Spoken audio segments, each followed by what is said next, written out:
Sure.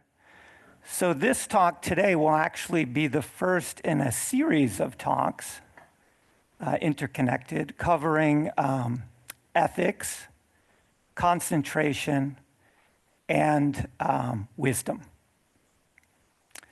So I'd like to start by repeating a story that Joel told a couple weeks ago, which was this story about the Zen student who asked his teacher, is it true that the ultimate reality transcends good and bad? And the teacher answered, yes, it's true, but good is still good and bad is still bad. And this is the teaching that I want to talk about today. And really, this sums it up. We could end it here.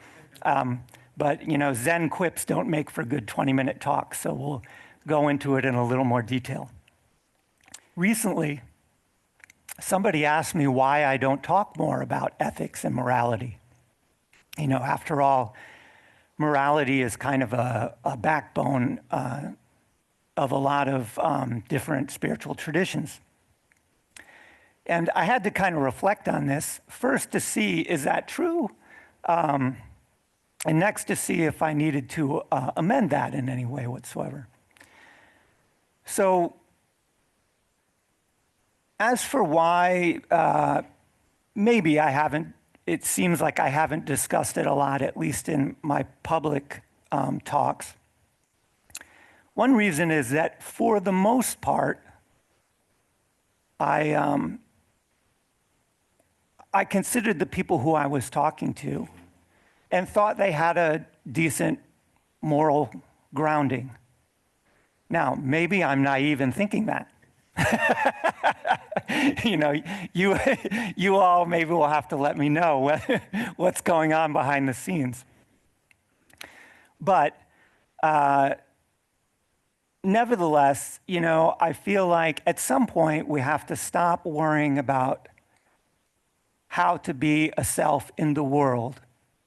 Not that that is unimportant, but that at some point we have to start looking for that reality which transcends the self and the world. And I do feel that as long as people have a decent moral grounding and an interest in that reality, then they are ready for teachings on it. Furthermore, discussions about ethics can sometimes get bogged down with talk about the state of the world, or with good people feeling bad about themselves, neither of which I think are always particularly helpful. And it's more like a spider web of the mind in which we can become more and more entangled, and that from my perspective, it is simply better to discover the truth than to become lost in this tangle of thoughts, desires, hopes, fears, etc., etc. Maybe some of you have heard this famous quote by Gandhi, to be the change you want to see in the world, and taken it as a kind of call to action. And of course, Gandhi was a great activist. But I was interested to learn this, not actually Gandhi who said this. He said something kind of like it, but the actual quote is much more nuanced. Here's what he said. He said, "We but mirror the world. All the tendencies present in the outer world are to be found in the world of our body." And I should add that in the Indian tradition, often when they're talking about the body, they're also talking about the mind. If we could change ourselves, the tendencies in the world would also change. As a man changes his own nature, so does the attitude of the world change towards him.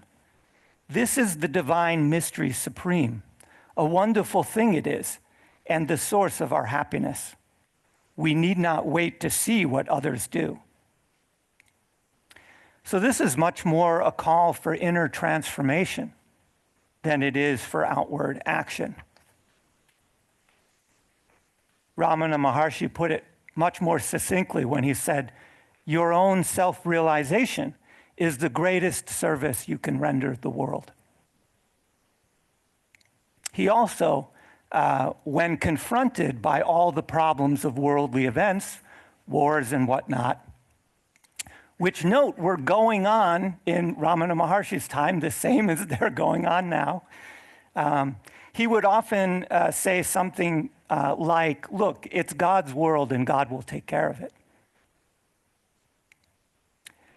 Nevertheless, I do think ethics are very important as a practice, a goal, and as a fruit of the spiritual path. In other words, morality is relevant all the way through to that very inner transformation that the seeker is after. So it is certainly worthy of deep consideration, and let's talk a little bit about why. So to start with, I want to ask you a question. Where do our morals and ethics come from? And to be clear, for the purposes of this talk, I'm treating these words the same, morality. And I know some people may make some subtle distinctions between morality and ethics, but we're lumping them all together. So look, consider it now. You have certain ideas about what is good, about what is bad. How did these ideas come about? Family, okay. Well, good morning, just to shout it out, originally it feels like, the environment I grew up in, parents, family, Boy Scouts, but now it feels more like from my heart, that there's more discriminating. That's what I would say. That's what comes to mind. Good. I think of the words of Jesus Christ, do unto others as you have others do unto you. And I think there's a profound implication that the holographic nature of life, the interconnectedness, causes us to want to live up to these high ethics and ideals because whatever we do, we're doing to ourselves.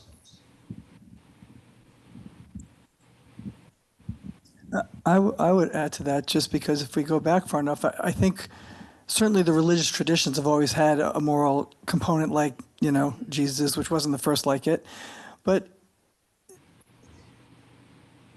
I was remembering back to learning about, I don't remember what tribes, but the Indians, American Indians, they've said that there's idea that any decision you make should be considered out to the 7th generation. So I think people have this maybe always recognized on some level the interconnectedness of things.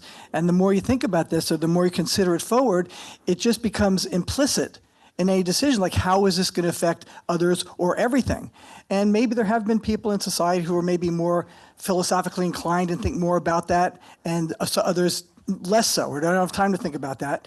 But we tend to, I think our literature and stuff has lent towards, okay, the leaders in that kind of thought, considering the highest consideration of all, have in spirituality and in sexual life, seems to me, have led our thinking about morality.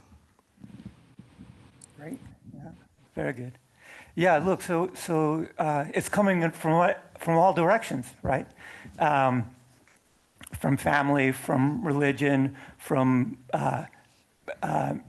we could say maybe, let me add a couple, conditioning, evolution, maybe we could say, that's kind of generational learning, and so on. So, yeah, you want to add one? And I want to add one and then Vipwell. Yeah.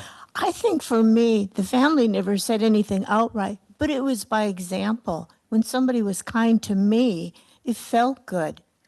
Yeah. And for that reason, it was easy to extend it. Or I would see somebody do something very kind, and it was like, oh, I can do that also. Yeah. Yeah, there's a function in human beings I haven't heard referred to yet, which is called conscience.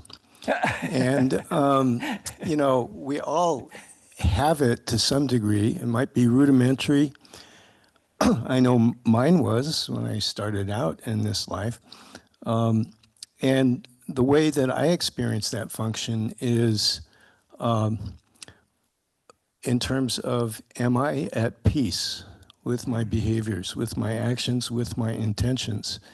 And when I'm not, that's an affliction of conscience, is what's talking to me. Yeah. You know, this is wonderful. You've all proven my next point very well, which is that wherever you say morality comes from, whether it came from on high or from conditioning or from an innate sense of conscience or from some evolutionary process, most people agree that it's relevant to our lives. And the fact that everyone wanted to say so many people wanted to say something about their experience of ethics or morality is proof that we all feel it's relevant. It's a big part of our lives, trying to do the right thing, trying to be a good person, and dealing with the consequences of bad things. And so for some reason, whatever that reason is, even if the ultimate reality is non-dual, good is still good and bad is still bad. We just know it inherently. So again, we could end here. But why are ethics important? In Buddhism, there's this clear progression of teaching, and it starts with ethics. Then comes concentration. Then comes wisdom. And they are all intertwined, to be sure. But the order presented here is important and deliberate. Because ethics are the foundation upon which further practice rests. Even if the ultimate truth reveals that all distinctions are imagined, without discernment, we will recklessly chase after every desire that arises in the mind and body. And we will run away from every aversion that arises in the mind and body, generating, I should add, mountains of karma. And if we behave this way, what chance do we have of developing concentration while we're running here and there? What chance do we have of developing wisdom? You know, to make this point more dramatic, without any ethical grounding whatsoever, a seeker exposed to non-dual teachings could be led far astray, or even become a kind of monster long before they develop any concentration or wisdom. Such a path doesn't lead to liberation, but rather heaps of suffering for that person and for everyone around them. So if I am talking to somebody who doesn't have a moral grounding or seems to have a weak moral grounding, which I would say I have done, this is the first order of business, to establish some guiding principles. You know, the other thing I'll add is that those people that I talked to, their lives were a wreck. You know, they were suffering. And so the first order of business is to establish some kind of moral grounding or some guiding principles that will keep a person out of the endless troubles that will only be a hindrance to practice and deeper teachings. Additionally, I'll add that practices, like the precepts, for example, that focus on ethics or selfless action from the very beginning of the path, or wherever along the path you encounter these practices, they help to blunt our selfish, fearful, greedy, grasping minds, helping to orient us toward the truth itself. And this seems to be kind of the operative issues at play, guiding moral and ethical considerations. In this sense, ethics is extremely practical. Again, it's totally relevant to our lives and to our spiritual path.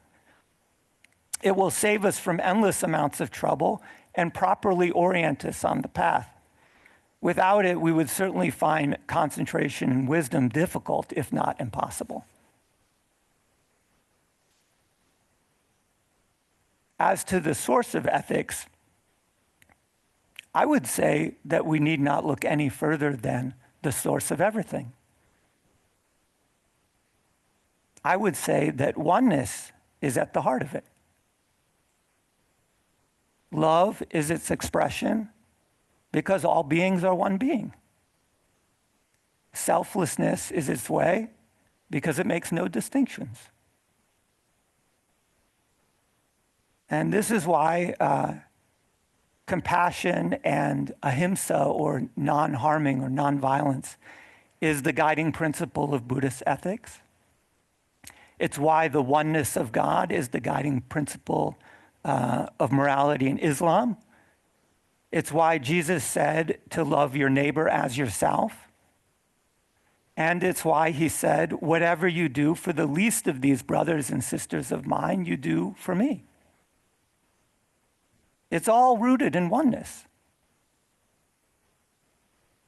And if we want to discover this oneness, I would say we are well advised to cultivate ethical behavior and try to lead a good moral life.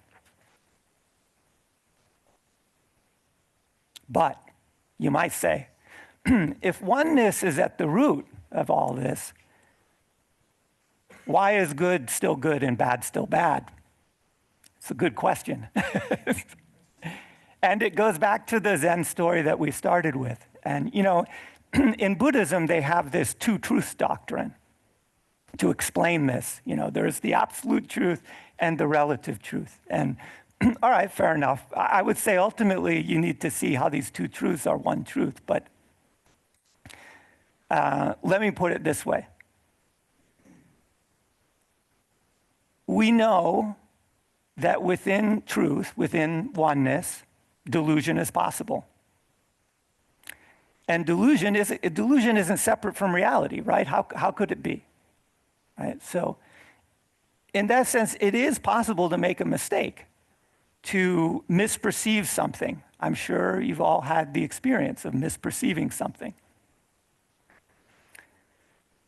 So the answer, why is good still good and bad still bad, I would say is quite simple. And it doesn't rely on any kind of metaphysical concepts of good and bad. What we call good is good because it's oriented toward the truth. What we call bad is bad because it's oriented away from the truth. What we call good is good because it alleviates suffering. What we call bad is bad because it generates suffering. But neither good nor bad are the truth itself. And it's as simple as that. Why complicate things further? Ultimately, what is good and what is bad play a role in leading us back to the truth. The good pulls us toward it, and the bad turns us toward it. All delusions are self-correcting. Given enough time, enough rebirths on the wheel of samsara, all things return to that one reality, that oneness. Actions not in accord with reality, based on selfish delusions or lies, for example, sooner or later, usually immediately, lead to some kind of suffering. And the suffering goes in all directions. The person will suffer, and those around him will suffer also due to that person's behavior and ethics and actions. On the other hand, when our actions are in accord with reality, things go much more smoothly. That's the idea. Nisargadatta Maharaj put it this way. He said, it is always the false that makes you suffer.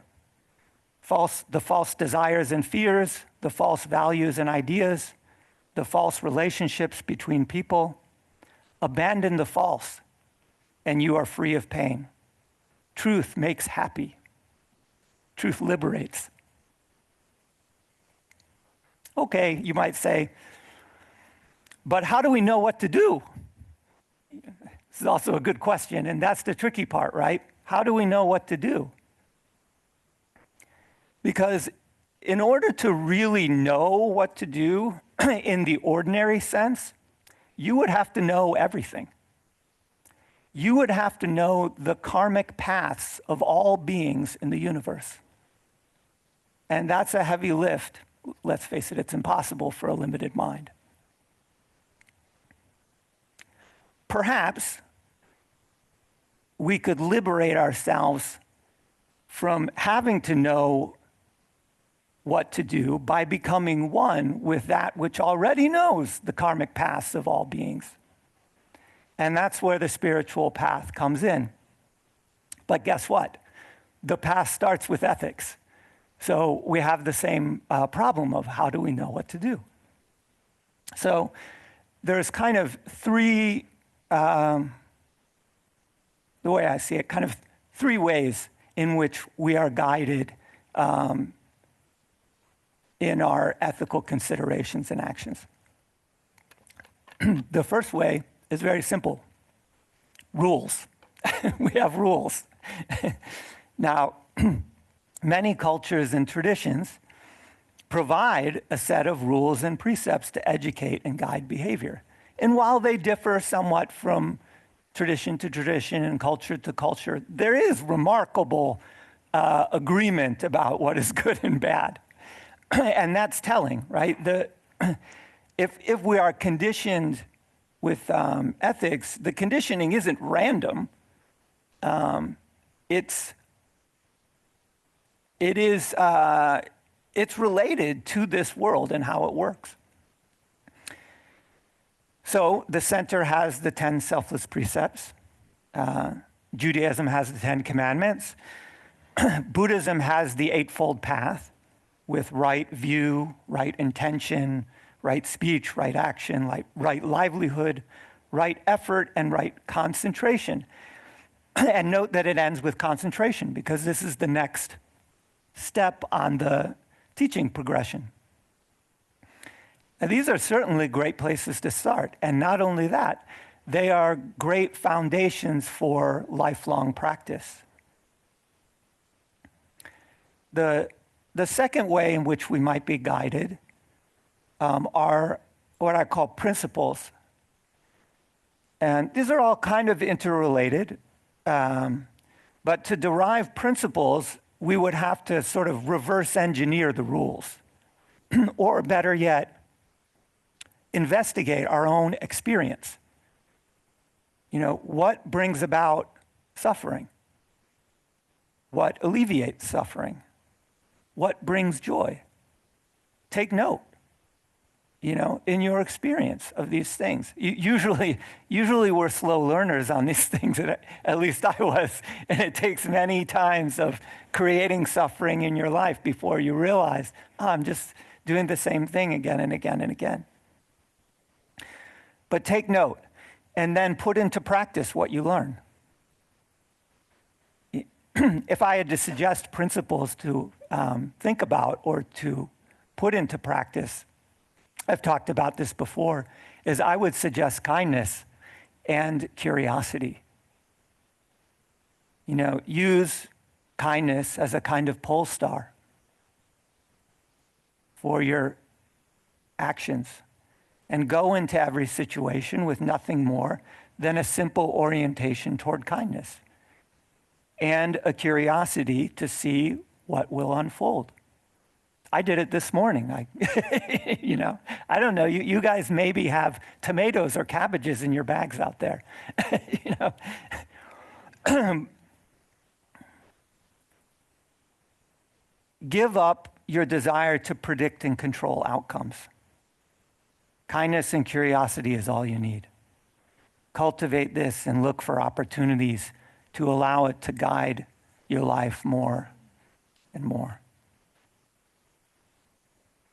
Now, the last way that our actions can be guided, and this is maybe jumping ahead a bit to wisdom, but as I said, all of these things are intertwined from the very beginning. And that third way is surrender. Look, when it comes right down to it, you don't know what to do. Nor do you know what you will do in any given situation until you do it. Nor do you know how it will all turn out. You don't know anything, really. And how wonderful that is, right? None of us know how this is going to go. It's all unfolding right now, guided by, you could say, a higher power. Ask yourself this. Like, really ask yourself this right now. And maybe we'll sit for a minute and contemplate it. Right now, in this moment, or in any moment, can you ever not be doing what you're doing? Can you ever not be thinking what you're thinking? Can you be thinking something other than what you're thinking? And are you never not in this moment right now? Seriously, I want you to really consider this, and to make the point, we're going to ring the gong and sit for it for, let's say, 2 minutes or so. Okay? Think about what's happening. Watch your mind. Watch your body. Can you not do what you're doing? Can you not think what you're thinking? Can you not feel what you're feeling? Is it even possible?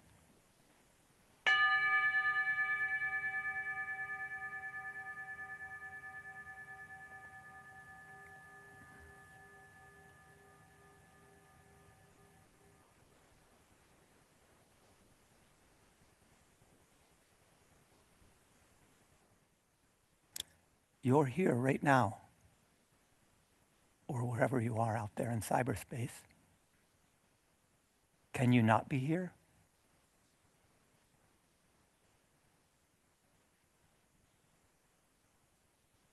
Whatever it is that you're thinking right now, you're thinking that. Right now, could you be thinking anything else?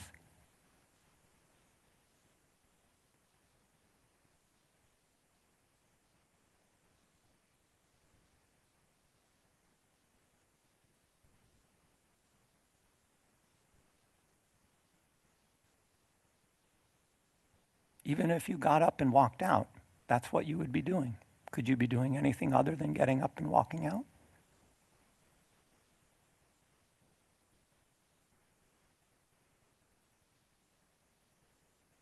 Even if you threw cabbages, could you not throw cabbages at the same time?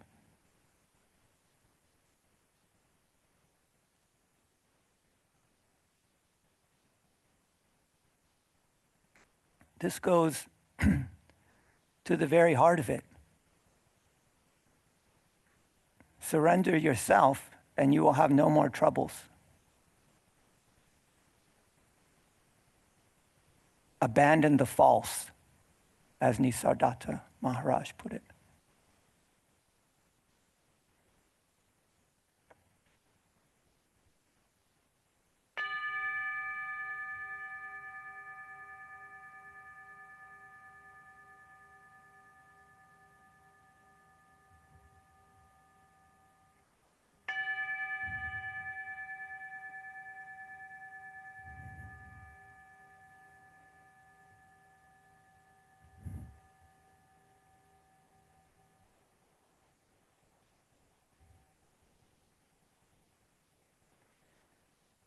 Just as there is, or we talk about a small self and a big self, small mind and a big mind, there is a small compassion and a big compassion. our ethical considerations and practices are a way of understanding and cultivating small compassion. And that's not to belittle it in any way. Small compassion is of immense importance because it is big compassion at play. Big compassion is not personal and cannot be practiced. It is the very unfolding of the phenomenal universe and all beings within it. It encompasses the good and the bad.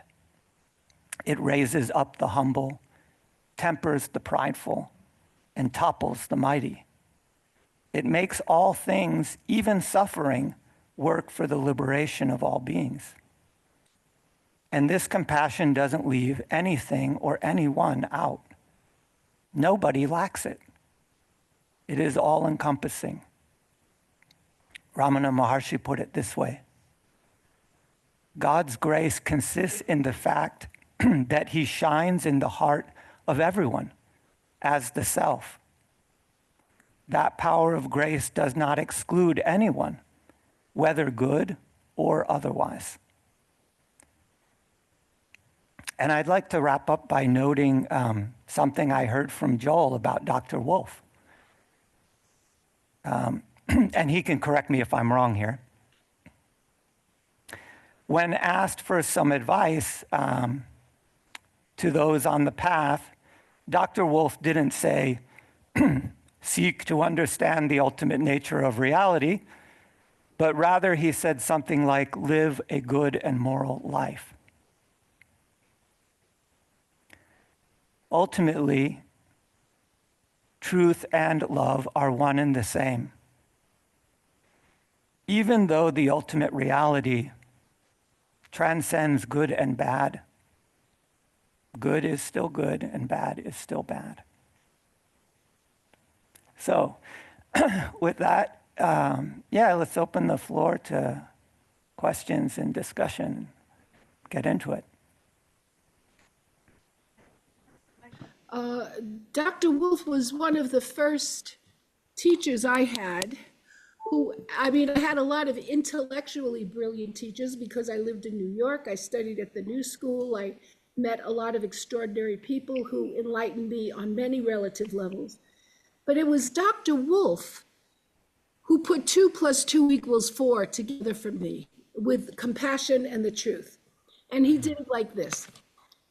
Precepts, and his sense of the word precept, he had a philosophical bent on defining terms, was not so much specific actions, but the capacity to observe, because they're happening in the only time anything can happen, in the present moment.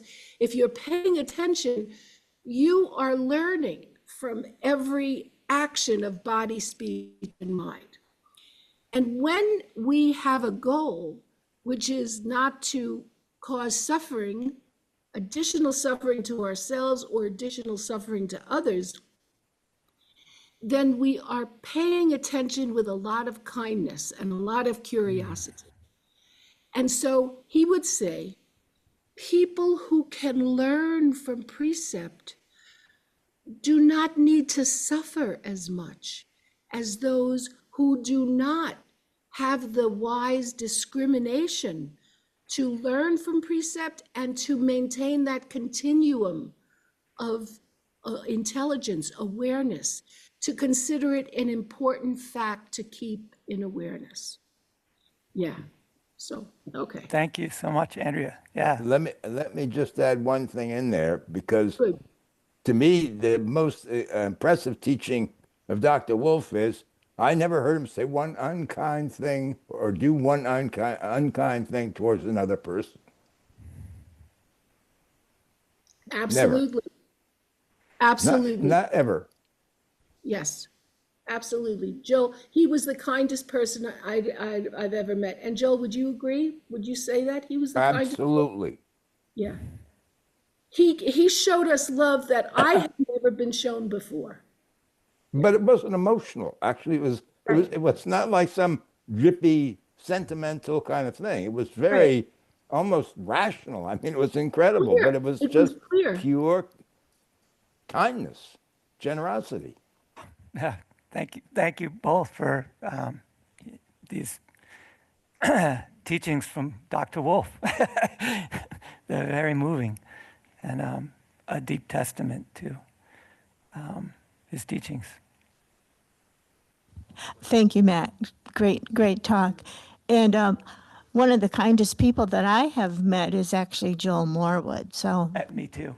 there we are. He's shaking his head out there. But I have to admit, all the teachers at CSS have been generous with their with themselves, with everybody. So it's a wonderful place to be. Hey, Vip. Hey, so I was raised with a Christian background, and I'm sitting here and realizing a lot of, I can't speak for other religious frameworks that much, but I know with Christianity, one of the things that really bothered me is that it sets up a duality right away, really strong duality with this concept of sin. And then what's the other side of that? It's called forgiveness. You know, that's what you need because you're a sinner, because you've done wrong. And this, you know, you're posing this question of, can we do anything other than what we're doing?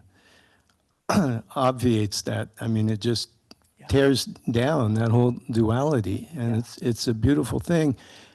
I used to see these bumper stickers when I was driving around town, and they were rather smug.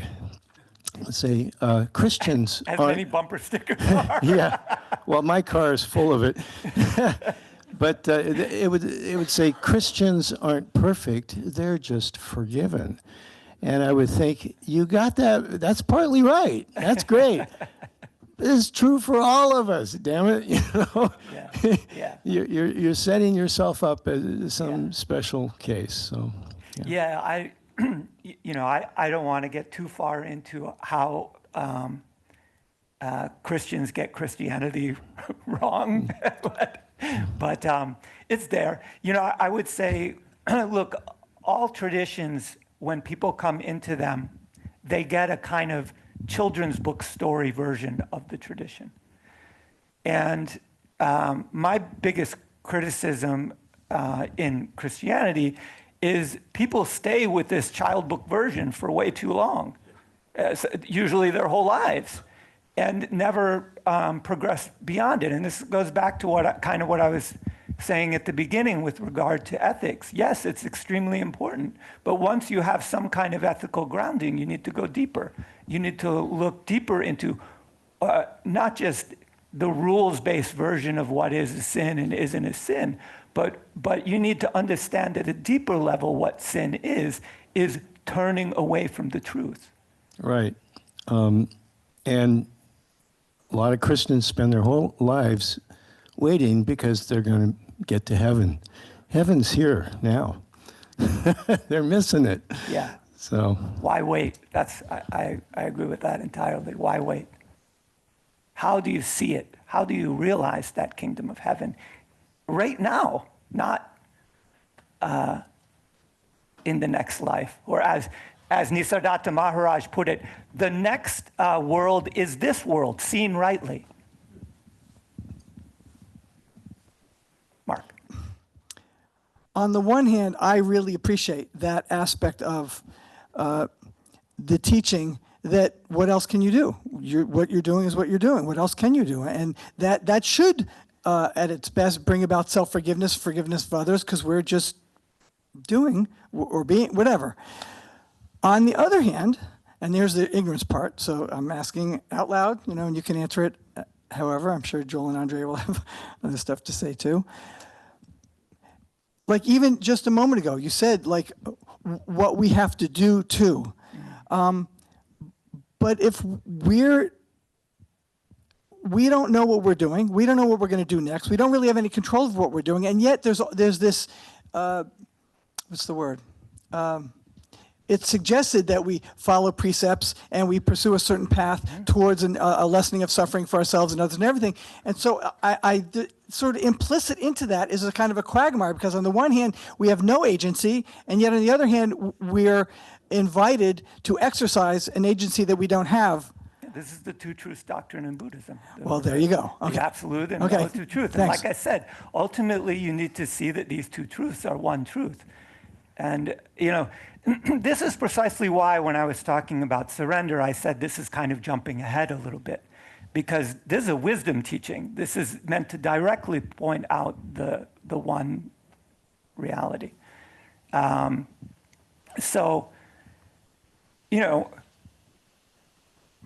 This is like stage specific teachings then, kind of.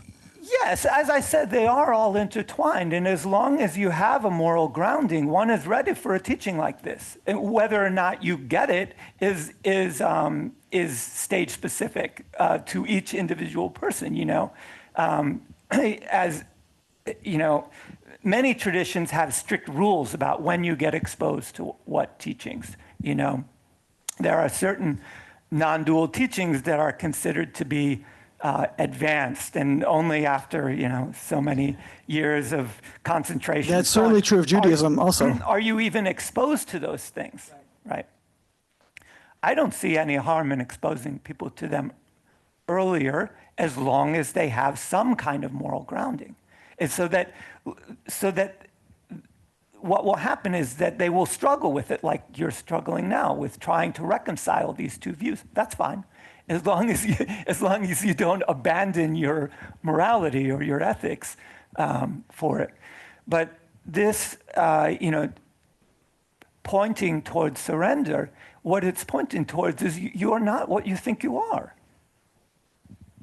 Weirdly, and as long as you think you are what you think you are, then yes, you need to, you need to cultivate ethics, cultivate kindness, cultivate things, all of the good behavior and so on, and do what you can and everything like that. Once you know that you're not what you think you are, it's not that you stop doing those things. It's just not you who's doing them.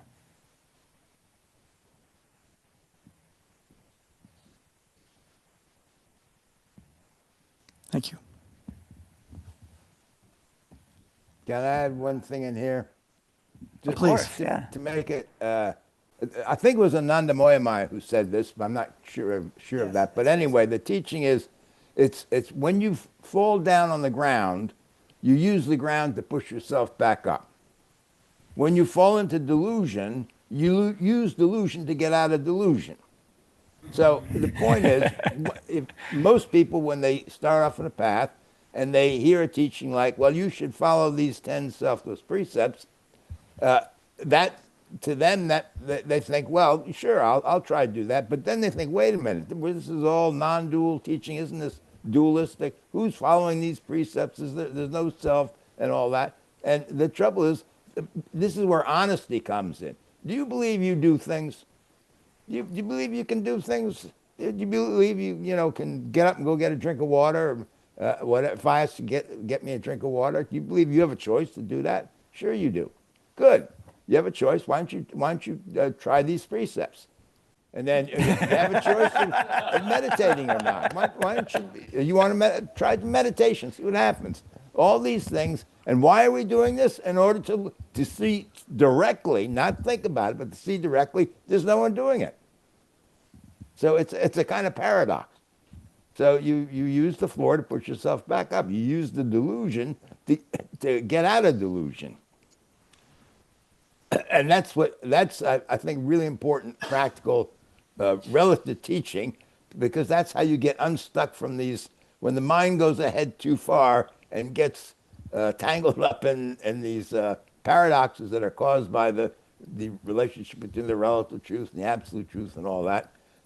This is how you get out of that jam, that log jam. You just go do it. You just decide you want to do it, I want to do it, and go do it and see what happens. And then you'll find out, it'll be revealed to you. You're not going to ever figure it out. It's just going to be revealed to you. sometime, and maybe little insights first along the way. But you keep doing it. No, oh, great one. Dogen, great Zen master. You turn Dharma, Dharma turns you. Dharma is the whole ball of wax, the teachings, the practices, and all that. You go and do them. And at some point, they'll do you. You won't have to do that. And more, when it comes to surrender, more and more you'll learn you're not surrendering. You just don't have to make so much effort. It happens if you're doing a practice. It'll take over. And you'll have to do less and less and less. And by the way, the practice becomes much more enjoyable. Instead of stressing out about it and beating yourself up on it and this and that, you just relax. You go to the movie, you don't work at the movie, you relax and watch the movie unfold. So anyway, it's a good thing to remember, I think, that little phrase, when you fall on the floor, you use the floor to push yourself up.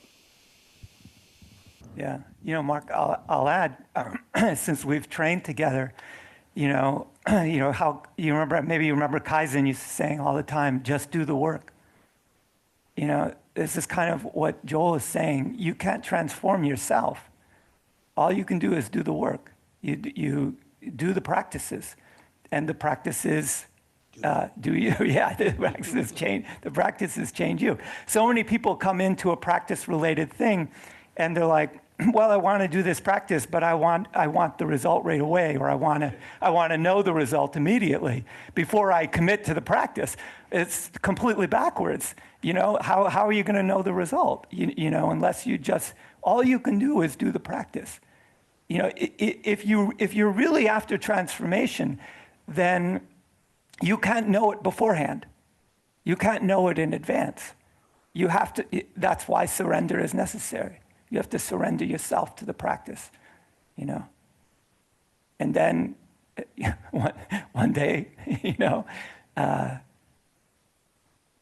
you'll realize you weren't who you thought you were, or just even short of that, if you just commit to doing a practice, one day you realize something has changed by doing this practice. You will see different things. I remember Kaizen used to say, see the fear and tension in other people. And what? See it? I didn't understand what he was talking about, but I just kept practicing. One day it was clear as day. I could see it. I could see fear. I could see tension. And it wasn't because I figured it out. Great. Yeah, well, until next time, peace to you all.